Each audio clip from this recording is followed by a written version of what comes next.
तो बिहार में double engine की सरकार है, तो डबल इंजन सरकार का कोई असर बिहार वासियों को नहीं मिल रहा है।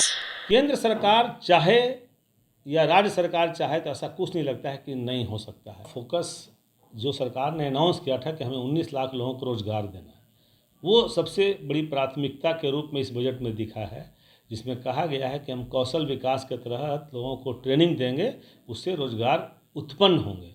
तो सिर्फ हम ट्रेनिंग देने से रोजगार उत्पन्न, उसको फिर वो नौकरी करेगा कहाँ, ये बात का आवश्यकता है। वो उसका निदान उद्योग लगाने से हो सकता है, और वो उद्योग लगाने से परमानेंट होगा।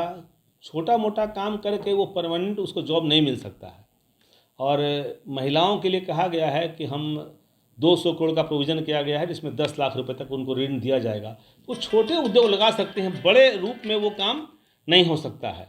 और बड़े उद्योग में, बड़े क्षेत्र में काम करने का एक ही परमानेंट उपाय है कि यहाँ औद्योगिकरण हो। इस बजट में कोई साफ साफ ऐसा नहीं दिखा है कि कोई उद्योग के लिए कोई बढ़ावा देने के लिए ऐसा कुछ किया गया है। अब वो पीछे से उभर के आए तो बात अलग है, लेकिन अभी के प्रारंभिक तौर में ऐसा कहीं भी नहीं दिख रहा है कि उद्योग के लिए कोई अलग से प्रावधान किया गया है या उद्योगों को बढ़ाने के लिए कोई अच्छा और कारगर कदम उठाया जा रहा है। अच्छा, एक सवाल होगा, 7 निश्चय पार्ट 2, नीतीश कुमार ने कहा कि इसके तहत बेहतर रोजगार मिलेगा और बिहार की जो जनसंख्या है उसमें जो कह सकते हैं बेरोजगार है उनको बढ़ावा मिलेगा। दूसरा एक सवाल, नीति आयोग की जो बैठक हुई उसमें नीतीश कुमार ने फिर से विशेष राज्य के दर्जे पर जोर दिया है। ऐसे में इंडस्ट्री की तरफ से लगातार नीतीश कुमार ने प्रयास भी किया, आपको भी पता है।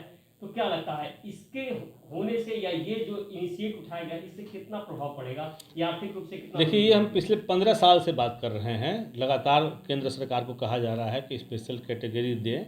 बिना स्पेशल कैटेगरी के बिहार पिछड़ा जो राज्य है अग्रणी में नहीं आ सकता है।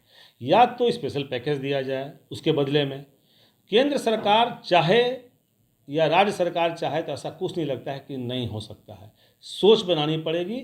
और आज तो बिहार में डबल इंजन की सरकार है, तो डबल इंजन सरकार का कोई असर बिहार वासियों को नहीं मिल रहा है। अभी पिछले साल हम लोगों ने देखा है कि हमारे करोड़ों लोग बाहर जाकर यहाँ रोजगार के अभाव में बाहर अपना जीवन यापन करते हैं। तो उनके लिए कुछ सरकार ने ऐसा कुछ नहीं किया है कि उनको यहाँ बिहार में रोजगार मिले।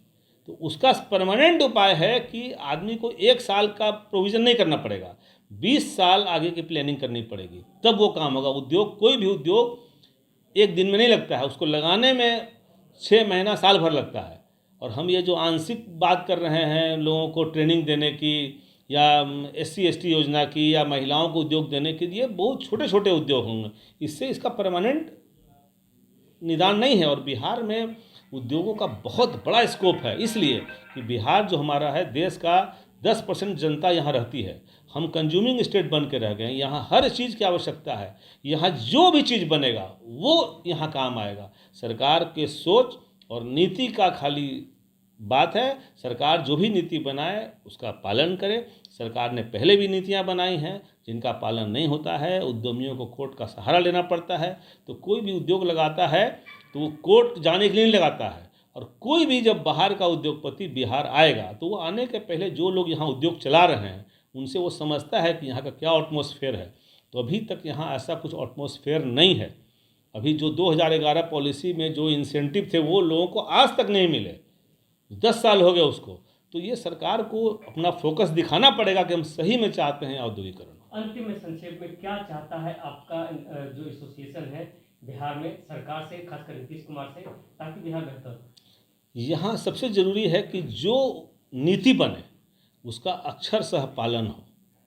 और जिस तरह से उद्योगपतियों या व्यापारियों को कहा जाता है कि आप ये रिटर्न नहीं भरेंगे, आप ये टैक्स नहीं भरेंगे तो आपको पेनाल्टी होगी, उसी तरह नीतियों को जो लोग पालन करने में बाधा उत्पन्न करते हैं उनको भी इसी तरह का पनिशमेंट मिलना चाहिए। जिस दिन उन पर भी जवाबदेही हो जाएगी और जो नीति बनेगी उसका पालन होगा।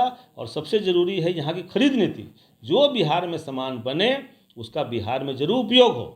वो सामान जब बिहार में बन रहा है, हम गुणवत्ता से, हम नहीं कहते हैं कि कंप्रोमाइज़ कीजिए, आप गुणवत्ता और प्राइस दोनों ठीक हो और आप बिहार के लोगों से मान लें, हमको नहीं लगता है कि उद्योगीकरण में कोई यहाँ प्रॉब्लम हो।